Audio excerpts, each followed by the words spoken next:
आगे बढ़ेंगे और खबर शामिल कर लेंगे टोबा टैक्सिंग से। मियां जहांजेब की रिपोर्ट के मुताबिक जहां पर विजिलेंस कमेटी का इजलास जारी है, डिप्टी कमिश्नर मोहम्मद नईम सिंधु की हिदायत पर additional deputy commissioner general Zeeshan लबा मसीह की ज़ेरे सदारत डिस्ट्रिक्ट विजिलेंस कमेटी का इजलास हुआ। इजलास में रवा माह की कारकर्दगी का जायजा लिया गया।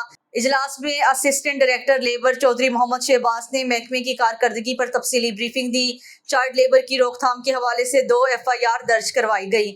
असिस्टेंट डायरेक्टर लेबर ने बताया कि 26 इंस्पेक्शन में किसी भट्टा पर जबरी मुशक्कत का केस सामने नहीं आया। लेबर लॉ की मुख्तलिफ नौयत की खिलाफ वर्जी पर 3 लाख रुपए जुर्माने आयद किए गए।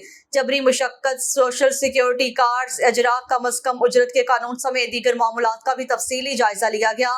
सोशल वेलफेयर डिपार्टमेंट को तमाम मजदूरों को सोशल सिक्योरिटी कार्ड जल्द अज जल्द मुकम्मल करने की हिदायत। मजदूरों के हकूक का मुकम्मल तहफ़्फ़ुज़ हमारी जिम्मेदारी है। ज़ीशान लबा मसीह ने कहा है, मजदूरों की कम अज कम उजरत पर अमल दरामद यकीनी बनाया जाए। Assistant director labour Chaudhry Muhammad Shahbaz, assistant director social welfare और दीगर ज़िलाई अफसरान, भट्टा मालिकान एसोसिएशन के अहदेदारान और भट्टा वर्कर्स यूनियन के अहदेदारान ने शिरकत की।